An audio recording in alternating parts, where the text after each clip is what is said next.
Le problème majeur du christianisme de nos jours, c'est sa complexité. Il nécessite tellement de qualités. Beaucoup pensent qu'il est l'ensemble des chrétiens possédant les qualités de Christ. Un tel aura de l'amour, un autre de la patience, un autre encore de l'humilité. Nous aspirons tous à ces choses, c'est pourquoi nous les recherchons.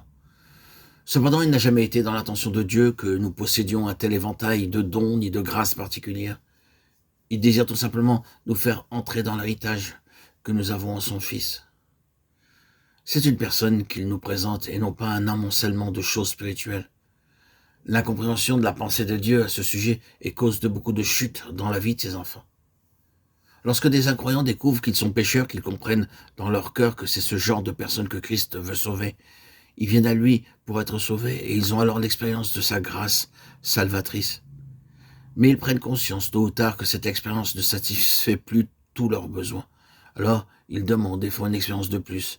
Avec chaque nouveau besoin, ils font de nouvelles requêtes pour combler leurs besoins spirituels. Aujourd'hui, ils prient pour ceci, demain pour cette autre chose, et les jours suivants pour quelque autre chose. Le nombre des choses demandées peut s'accroître, mais même lorsque les choses reçues correspondent à celles qui ont été demandées, elles ne peuvent jamais satisfaire le véritable besoin. Dans le dessein de Dieu, Christ n'est pas seulement le donateur de tout ce dont nous avons besoin, il est tout ce dont nous avons besoin. Reconnaître cette réalité procure de la vitalité au christianisme. Ceci contraste avec ce christianisme qui met l'accent sur des formes extérieures. Pour notre instruction, considérons ce que déclare la parole de Dieu. Dans son évangile, Jean rapporte les paroles de Jésus, « Je suis le chemin et la vérité et la vie ». Considérons quelque peu cette étonnante déclaration. En des termes très simples, le Seigneur déclare que le chemin de Dieu pour l'homme n'est pas un itinéraire qui puisse se cartographier. En réalité, ce n'est pas une chose. Son Fils est son unique moyen pour atteindre sa finalité. « Je suis le chemin », dit Jésus, et il ajoute « Nul ne vient au Père sauf par moi ». Le seul et unique chemin qui conduise de là où nous sommes jusque là où est Dieu, c'est son Christ. Tous ceux qui sont vraiment allés vers Dieu ont fait l'expérience que Christ non seulement nous enseigne le chemin pour aller vers le Père, mais qu'il est le chemin. Beaucoup de chrétiens conçoivent la vérité comme étant la doctrine qui traiterait de sa personne. C'est lui-même. Jean rappelle que Christ a dit « Je suis la vérité ». La chose ne peut pas être plus claire. Et Jean cite cette haute déclaration faite par notre Seigneur concernant la vérité.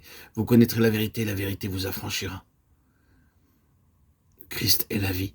Nous avons besoin de bien faire la différence entre la vie et l'action. La vie est tenue de s'exprimer par des actes, mais les actes ne peuvent se substituer à la vie.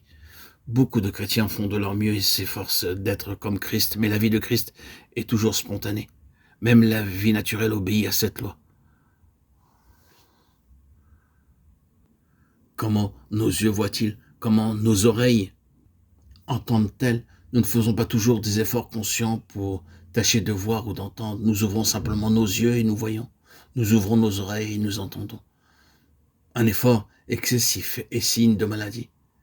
Les mouvements d'un corps en bonne santé sont spontanés et bien souvent inconscients.